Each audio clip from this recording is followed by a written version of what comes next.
Is that a threat? I countered plainly, simply, and with my hand brushing against the back of my pistol. No, new realmer, the apprentice replied, with a nonchalant, conversational tone of voice, having dropped that momentary rise in intensity. I am merely referring to this little mixer, which, I believe, I should allow you to get back to. But just be warned, it would be wise to heed my words, though I highly doubt this will be the last you'll be hearing of this, as perhaps clarification will be needed to address exactly what is and isn't acceptable and tolerable. Then again, I doubt even that will be my purview. Oh well, the apprentice shrugged, cutting himself off, and removing the little blanket of darkness before he could get into another one of his long-winded tirades. The darkness disappeared as abruptly as it had arrived. Moreover, if the sensor readings didn't already make it clear, it was now very much evident to me that the shadowy bubble I'd been thrust into wasn't some kind of portal or spatial anomaly, but a careful manipulation of light, separating our small space from the rest of the gathered crowd. A crowd which, much to my surprise, didn't seem at all fazed by the scene.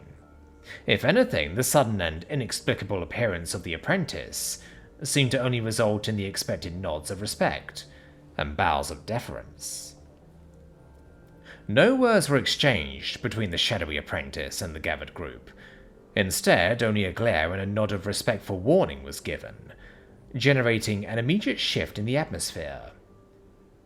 A vibe that immediately read as tread lightly. Silence permeated the immediate aftermath of that encounter.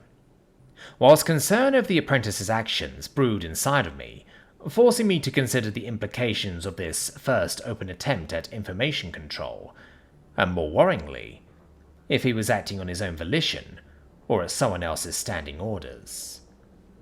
However, despite the general submission to the apprentice's presence, and the unspoken warnings toward the group as a whole, the mileage by which the warning was taken varied considerably. The turtle-like turtle, along with the rest of his group and some scattered compatriots, simply left. Ladona and a few others remained there for a second longer before likewise breaking course, returning back to Oris Ping and the rest of their group. Etholin and the group of crocodiles, however, whilst relatively unnerved and cautious, actually took a few steps towards me. Well then, the orange and yellow Viscount Gumigo broke the silence first. You new realmer are now officially on our site map. He spoke in a manner that, because of his cocksure and gung-ho demeanour, made it difficult to determine if that was a particularly good or a particularly bad thing. Though the fact he also left quickly after saying that probably implied the sentiment lay somewhere in between. We'll have our eyes on you, one of the crocodiles spoke, using two of his free fingers to point towards his eyes before shooting them back towards me. And our ears too, the smallest crocodile yapped for a confident grin, before just as quickly bolting off. This left only the small ferret as the last one standing, as he once more craned his head up higher and higher just to meet my eyes. The offer from before still stands, Realmer, Etholin began, generating a brief instance of a privacy screen around us. The offer to parley, that is, with the added caveat of guaranteed discretion on my part. The ferret's mild-mannered demeanour remained all throughout, even as he tried his best to infer something other than skittish nervousness for his words. You were leading towards something, a topic which, while admittedly taboo and borderline preposterous, entering the realm of absurdity is one that I very much wish to hear more of. Will you walk with me, Emma Booker? The ferret gestured towards the second nook. We don't have much time before the end of this mixer, after all. I nodded cautiously, prompting the ferret's privacy screen to grow stronger with mana radiation, a confirmation that these things did take more effort to maintain while in motion. I'm flattered they even bothered to entertain my explanations in that case, I offered, trying to keep the conversation rolling as it naturally veered towards one of the points I wanted to touch on, gauging the crowd from earlier using Etholin's insight. After all, it would have been much easier to simply disengage and disregard, rather than to engage and actively humour my points.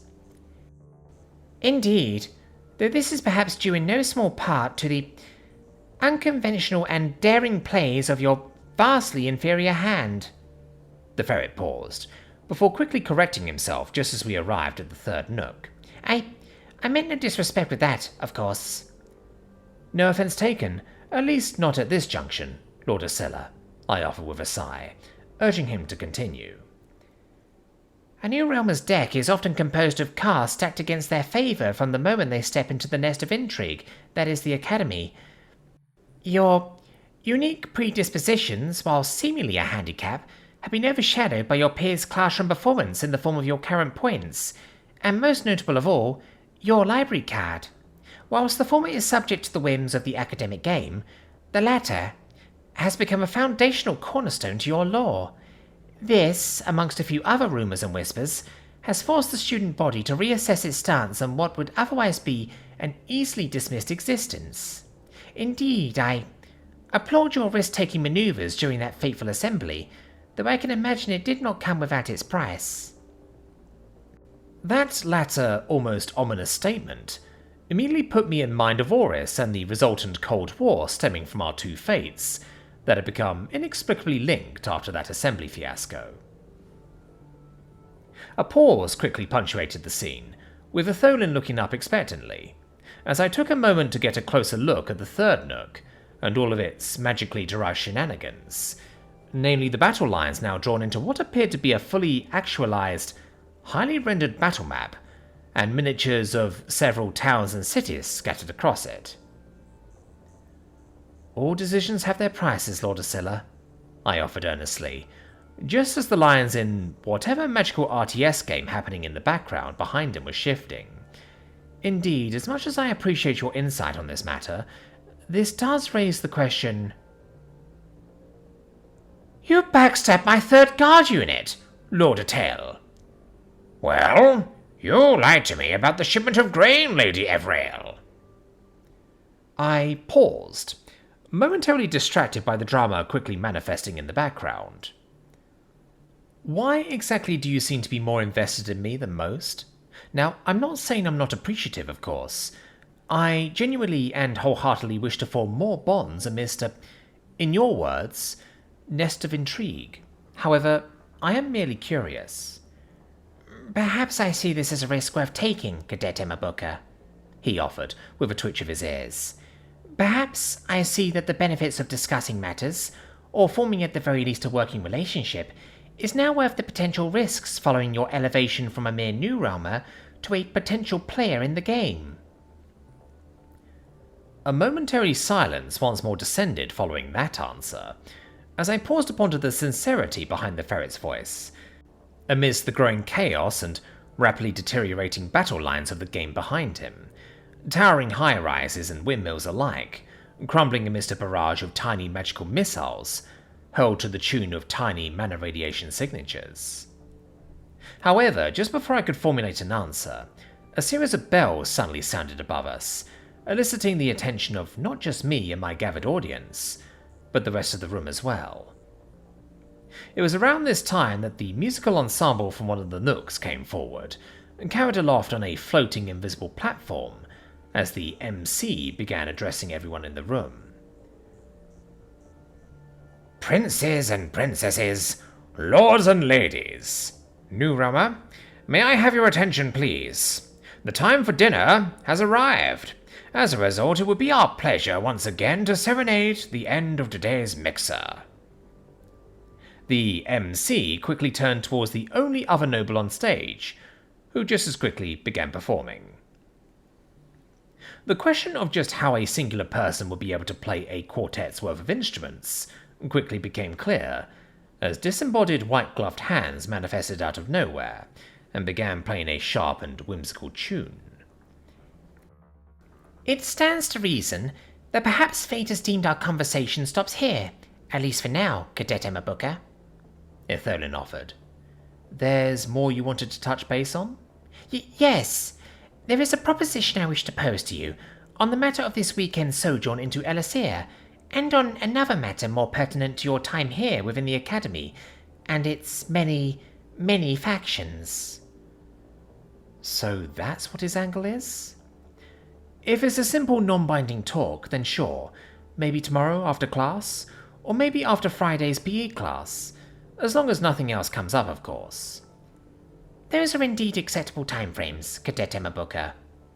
Itholin nodded deeply, before taking a few careful steps back. Till we meet again. The sun had begun setting at this point, and as the music prepared to draw to a close, so too did everyone's formerly talkative spirits. The wrap-up process was somber, and was rather distinct for each of the little nooks within the lounge. The first nook, with Eleanor and Rostario, seemed to be tallying up some sort of a scoreboard that floated in mid-air, far above the reaches of the pair's short little arms. The second nook, however, seemed to be dealing with a lot of clean-up work, as the animated paper birds, dragons, griffins, and dragon-wyvern-griffin hybrids were practically torn to shreds by the end of it. Whatever animated battle had transpired, I was apparently not privy to, but I made an immediate mental note to both myself and the Eevee to focus on that nook the next time around. The third nook, the one I had seen towards the tail end of the mixer, was my main fixation at this point, however, as the students here seemed to be tallying and wrapping up what was effectively a magically actualized version of a hybrid between a real-time strategy and a tabletop role-playing game. Except, instead of holograms, they dealt with fully autonomous physical miniatures. Small representations of anything from your archetypal knight to what looked to be a heavily armoured, dare I say it, Renaissance-looking APC, if that was even a thing.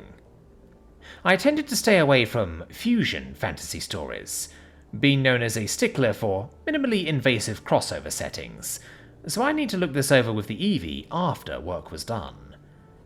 Many of the miniatures, however, lie in tatters, mauled and torn apart across the mini battlefield.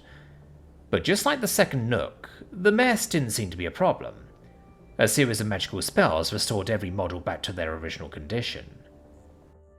Though, following the cleanup, I'd expected the tensions from earlier to spiral into some form of a duel, similar to how Eleanor and Rostario had seemingly been riled up from what amounted to a minor confrontation.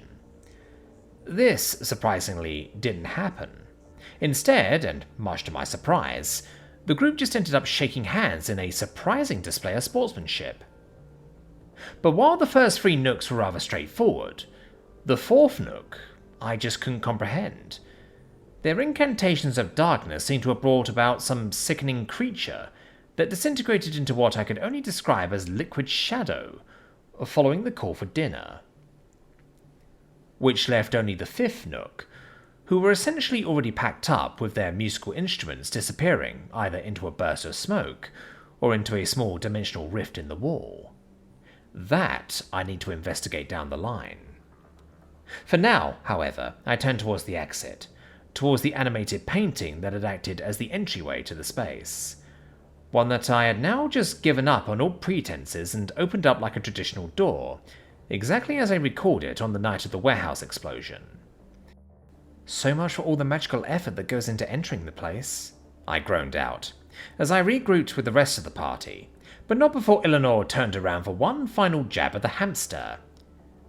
"You're a guinea pig, Prince Rostarian," he seethed, before, seemingly out of nowhere, pulling a fruit that looked like a cross between a pineapple and a cantaloupe out of his cloak, at which point he lobbed it directly towards the hamster, who deflected it with a flick of his wrist.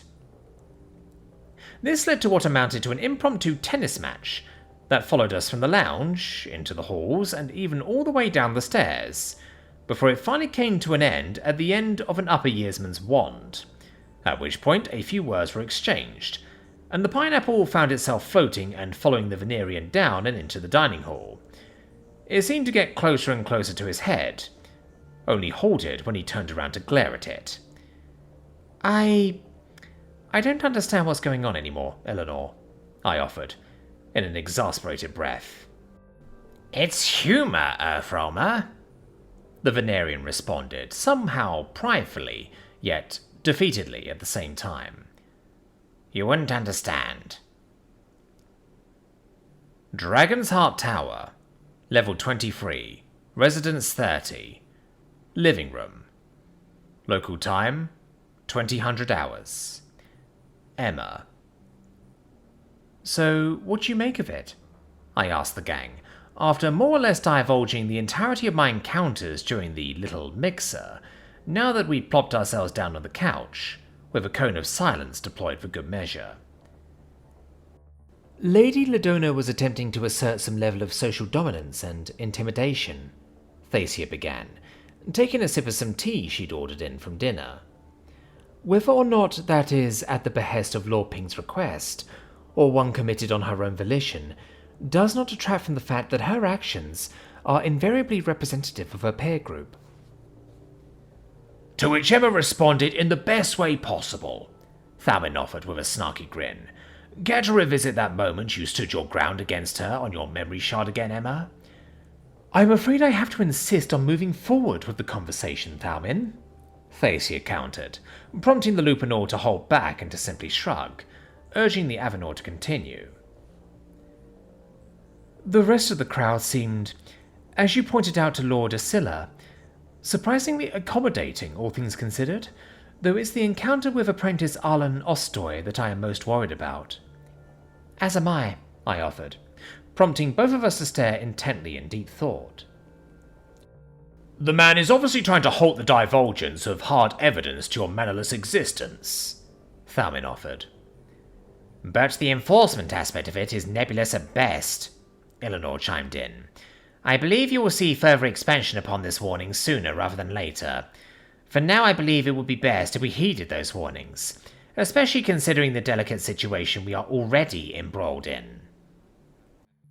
I took a moment to take all of that advice in, pausing to consider my next course of action with that particular development.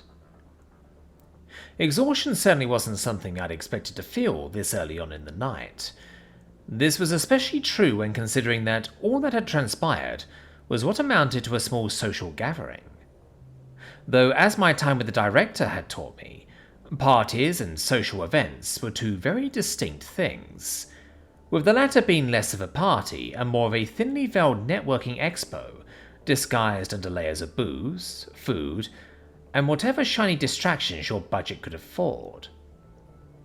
But while the social mixer seemed to have opportunities for those to pursue their hobbies, namely in the little nooks, the social event aspect of it was definitely still there, and as a result, it was still something I desperately wanted to recover from. Though, given my track record... Infildrone 01A has returned to base, Cadet Booker. I should have expected that work was going to rear back its ugly head somehow. Moreover, this was all part of the plan, after all. The expected downturn in activity was expectantly replaced with the anxiety-inducing apprehension of what was to come. All right, I announced, both towards the Eevee and outwardly towards the rest of the gang. The spy drone's back. Are you guys ready to see what's on it? A series of nods quickly followed, with all eyes averting from the dragonfly-like drone currently docking itself back into my suit. I held my breath as the data began its tentative upload. A nagging feeling coiling from the back of my spine urged me to prepare for the worst. Alert! Probability of stealth compromisation and discovery at 50.27%. Isolate and play moment of stealth parameter endangerment. And I just about let loose the largest sigh of internalized stress I've released over the past 48 hours. This clearly brought on the attention of the rest of the group, as each of them leaned closer towards me. There's a near 50-50 chance we've been found out, I explained bluntly, but there's only one way to find out. I quickly began setting up the tablet and its onboard projector, flipping it on its kickstand as the recorded footage started playing, zeroing in on the exact instance of mission endangerment. The footage revealed what appeared to be the same blank void from my long-winded journey towards the man's office. The blank, unrendered walls, the shadowless bright white fixtures, and the floatiness of it all made it clear exactly where we were. At least we're heading towards Maltori's office, I offered with a half-hearted laugh. However, As the footage continued, it quickly became clear to all of us that it wasn't just the apprentice that was on the prowl towards the Blackrobe Professor's offices. In fact, as the cameras panned up, it became readily apparent exactly who had triggered the stealth alarm, as it became undeniably clear that the armourer, of all people, was now side-eyeing the drone, cocking his head, if only so slightly, in the direction of his flight path. Throughout all of this, however, the apprentice remained locked in her own little world, as she continued talking about subject matters not particularly important, most of which simply related to the class and the more mundane aspects of teaching. "This is bad," Thalmin managed out first, sinking the bottom half of his face into his hands. However, just as those words were uttered, so too did the footage reveal something peculiar about Sorosar's unfettering gaze. He winked. Or at least in his own little way, as a gleam of light reminiscent of a lens flare emanated from the left visor, currently in view of the drone. All four of us just about lost it at that point. As Thacia turned towards me expectantly, looking up at me as if I had the answers. I'm guessing... I mean, he's perceptive, I'll give him that. He's doing something none of the professors could do so far. Heck, not even the apprentice seems to notice. But that wink... I guess... I paused before turning towards the Evie. Evie, any other instances of potential discovery? Negative, Cadet Booker. This is the only recorded instance that surpasses the tolerable threshold. I took a moment to sink into the armor. Well, this seems to be the only instance the drone caught anyone or anything else staring directly at it, I explained to the group. Moreover, there were no instances in which Sorosar actually notified the apprentice about this, it seems, I continued, once more reviewing the Evie's risk of discovery reports. The man seems to be somewhat endeared to you, Emma, Thacia reasoned. Yeah, funny the way things turn out, huh? I offered, before scrolling towards the start of the mission proper, and began playing. Everyone now became intently focused on the long stretches of silence, as the apprentice and professor duo made their way from the class and towards the dark and imposing double doors of Maltori's office. It was here, however, that the first words from the apprentice directly referencing the man were finally spoken. Well, here we are, Lariel spoke through a tired sigh. The office of the great man himself, Sorosar chuckled darkly, crossing his arms in the process. Well, go on then. Be my guest, apprentice. To which the apprentice nodded, but instead of simply opening the door, she grabbed what appeared to be a small notebook, turning to a page stamped entirely with seals and runes.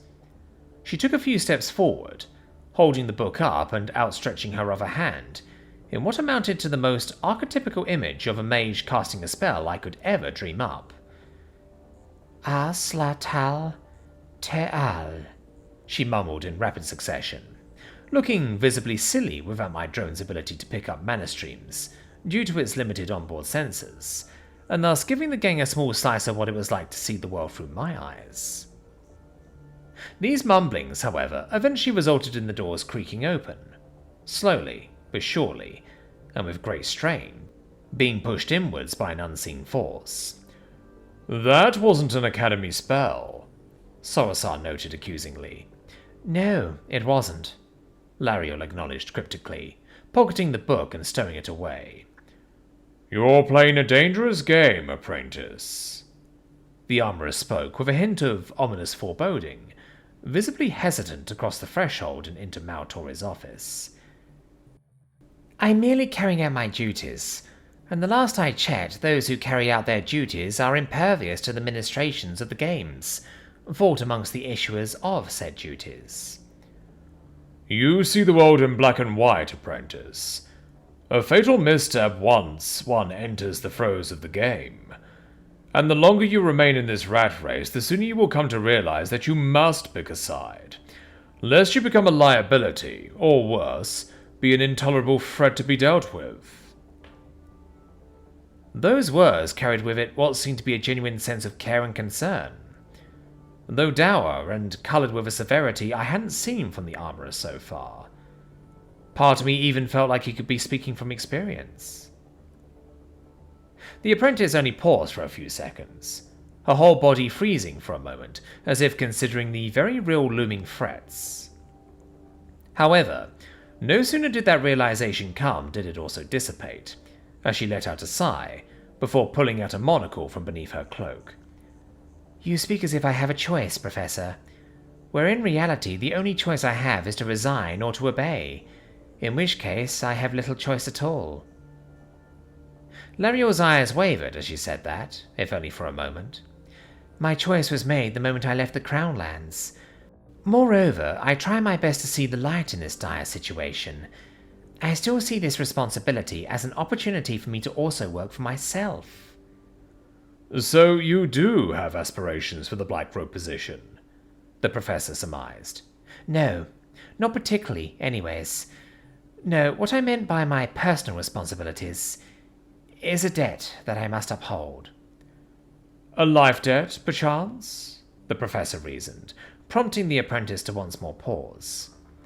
A debt is a debt, which must be paid in full all the same, she reasoned, before once more urging the man across the threshold. Sorosar did so with a nervous hop, as if preempting some sort of trap which never came.